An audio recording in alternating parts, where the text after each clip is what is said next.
Hey guys, and welcome to another brand new video. In this video, we actually have some very intriguing stuff going on over here too, where it actually are now seeing PlayStation having to go and issue like a lot of big refunds, fines, and as well, there's a lot of just kind of big drama going on too when it comes to the future of like gaming content, and everything else in between. And especially now that we're seeing literal countries now banning and yelling at places like, PlayStation to have to go and now give out money back from, well, a lot of these really various things. Now, gambling when it comes to things like consoles and loot boxes and microtransactions and everything else in between have been kind of around for kind of a long time. And it's kind of been like a more ongoing issue, especially the past like 4 or 5 years or so. If we look at, say, CSGO, if we look at some other various other platforms, it's kind of been like a big issue when it comes to World of Warcraft, when it comes to mobile games, when it comes to online stuff, everything in between.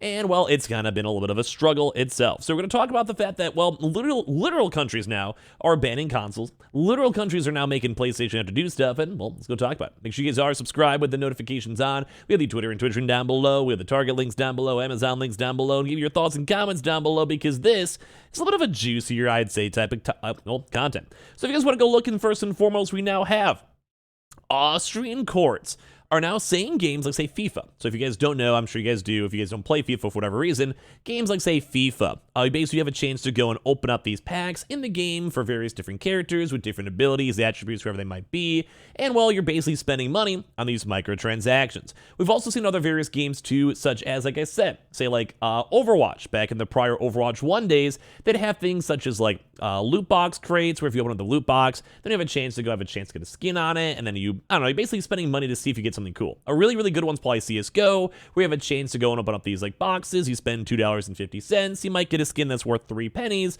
but then you also might go get a cool skin that might be worth $300, $500, $1,000 or so, give or take. Just kind of makes sense too as well. So, it kind of just depends on the overall vibe, but basically it's just a big deal. Like, people are spending a lot of money, people are going through stuff, it's a little bit sketchy. And for this one, with all this, because this is now constituted as gambling, it is now ordering PlayStation themselves to issue refunds and basically hook people back on up. So it's the latest European legal battle against the virtual football Goliath, and it's actually has been a long-term issue too, where we'll maybe dive a little bit more throughout the video, but there's actually been a lot of EU legislation in regards to loot boxes. So in the past 5 years, loot boxes have been the focus of many gaming regulators worldwide. While the regulatory status of loot boxes is still unclear in the EU, the report of the European Parliament on Consumer Protection and Online Video Games in the European Single Market Approach was adopted on January 18th in 2023, and also they're trying their best to bring some clarity on how loot boxes may be regulated, what they might be doing in the EU, and how it might be blocked, because right now they just don't want to have this. Like, they don't want to have these games like PlayStation or Xbox, whatever it might be, just being affected by this at all. It's just something that's not good. Like, people don't want to be spending money. They don't want kids gambling. They don't want people spending billions of dollars and losing money. But when it comes to big companies out there, they want to make the money. Like a game like, say, FIFA packs, they probably make a lot of their money off of microtransactions. Or even something like GTA, they make a lot of money off their multiplayer and online microtransactions. And they've been kind of like doing studies, and they've been going big on this one, where it says like even having access to loot boxes is made either by like payments to as well in the real virtual currencies or playing games. The probability of winning is not always known, while certain boxes offer the chance of specific items too as well. It's not also like basically always going to happen, and people just don't know. Like, it could be like a 0.00001% where like you're so unlikely for it to happen, but then people keep on spending money because they maybe think it's higher or it might be realistic. And same thing too with these other things, saying the FIFA packs, where if people just don't know, it might take them $5,000 to get a random skin. If they would have known that, they would have never spent that much money because the odds are that low. And also, want to say items obtained from loot boxes may be converted to real or virtual currency, or items with value for the players. And it's just a big issue. Like, even in America, but the EU is kind of a little bit more on top of this, where they just don't want to have these types of loot boxes and gambling and everything that's with this because it makes a lot of money. I'm saying the gaming industry currently generates a lot of its revenue from the sale of loot boxes to players. The impact of an EU legislative proposal banning paid loot boxes would also be to stashes too as well, and people are just kind of like trying to figure out how to make this work. But for this one, a court in Austria, which is a part of this EU part, has ruled that FIFA Ultimate Team Packs are a form of gambling and has ordered PlayStation maker Sony to now issue refunds. So according to Games Wirtschaft, a small court in the district of Hermonger found in favor of several Austrian FIFA players who actually sued Sony in 2020. The suit alleged that the plaintiffs, including one minor, had gambled away over $400, which is funny to have this in the court, and it's probably going to cost Sony a lot more than $400, but they've gambled over $400 in the football simulator. The suit, brought forward by lawyer Ulrich Sahlberg, claimed that the ability to spend money on FIFA's random pack system violated the country's gambling laws and sought to hold Sony liable. So basically, they're trying to say that this is Sony's problem, they got to fix it, and they broke their gambling laws for the EU. Now, according to the report, though, funny enough, Sony has been ordered to repay 338 euros, although the company has yet to respond to the judgment. According to the court, due to the contents of FIFA's loot boxes having the possibility of being worth more or less monetarily than the value of the pack itself, thus theoretically offering a financial benefit to those lucky enough to receive a valuable item, they violate the Austrian Gaming Act. So basically for this one, like, they broke the law in terms of like a specific Austrian court, and it's also part of the EU. And like I said, EU's been very, very on top of trying their best to figure out how to stop this, who is held accountable, and what's the end of the end all be all, you know what I mean?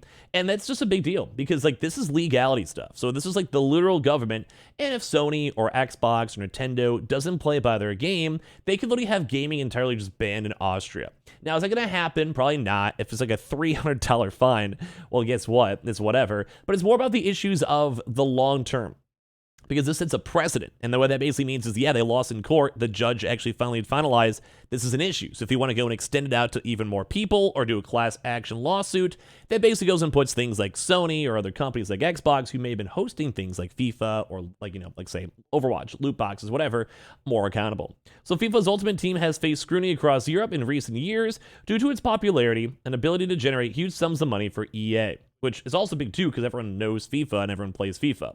So players assemble their Ultimate Team by acquiring items representing players, both contemporary and legends of football. One way of doing this is by purchasing pack of cards, which can fluctuate in value from around $2 for the most basic pack to over $30. And like I said, this is like an ongoing countrywide, pretty much everywhere-wide issue, because this is how these games make a lot of extra bonus money when it's going through these deals. The sticking point comes from the contents of the packs themselves. While the item types players receive a guaranteed, basically you'll always receive 30 gold items in X pack, the quality of the players in these packs is randomized, incentivize players to open endless packs with hopes of receiving the item they want. So we kind of see all this other various information where it's like we see these random RNGs, we're trying to see these numbers, we're trying to see everything with it, and at the end of the day, no one really like knows you're gonna get. Like I said, you could maybe have a chance of having like a 0.0001%, and then you kind of sit there like, well, I just wasted $500. And people have done that. Like, it's just literally just a bigger form of gambling. And that's why, once again, this is kind of a scary thing for EU legislation, because it basically was found legally not good. Like, they found, like, the judge literally said it's not legally fine. It's kind of like a scary thing at the end of the day. So we're going through it. So last year, the highest administration court in the Netherlands overturned a previous decision to fine EA $10 million for keeping loot boxes in FIFA. So basically, this has been an ongoing issue too as well that Sony actually got blamed for. Like, they literally are blaming and suing PlayStation themselves. So the ability to purchase the loot boxes have been removed now in select territories such as Benelux, but the majority of regions remain unchanged. So if you guys still currently play like games like FIFA, or you guys are a part of these things, or you spend your money on the microtransactions or whatever, you're still so like fine. But once again, the courts are kind of looking into this, and I even showed you guys the EU legislator. Like, this is like recent stuff. This is like February 16th, 2023. People kind of bring up these articles and talking about this, and these all like are really, really intriguing news. Like, this was adopted by January 18th, 2023 too as well, and there is going to be big regulatory changes, and even America has been very on top of this. Once again, I think a really good example is that we're watching, say, Overwatch, where Overwatch itself had to literally get rid of these loot boxes to, well, go and keep on existing. So, very intriguing to see. So, Electronic Arts, or EA, said earlier this year that FIFA 23 is pacing to be the biggest title in franchise history, and obviously a lot of this is also from just general game sales, but as well from all these microtransactions too. So FIFA 23 released in September 2022 and enjoyed a record-breaking launch for the franchise and teams in terms of first week player numbers. It attracted over 10.3 million players in its first 7 days of availability, compared to 9.1 players who joined FIFA 22 in the first 10 days as well. So it's kind of crazy to see that PlayStation was the one that had to go and deal with these refunds, and they're probably going to have a way bigger case coming in the near future, because if this is actually legally set on the fact that they have to go pay this money back, that means that anyone else who is involved in this Australian country has the legal right, because it was set by the court precedent, to go now sue them or have a big, huge, like I said, like group-wide lawsuit against them and go from there. So it does seem like Sony kind of lit up in the, get a little lost in the sauce. So I want to hear your thoughts and comments on all of this down below. As well, I'm also kind of curious too. Do you guys even play FIFA? Comment down below. Leave a like if you guys want to. Subscribe if you guys are new. We have the Twitter and Twitch room down below. We have the Target links down below. We have the Amazon links down below. And I appreciate you guys all so much for watching here in the first place.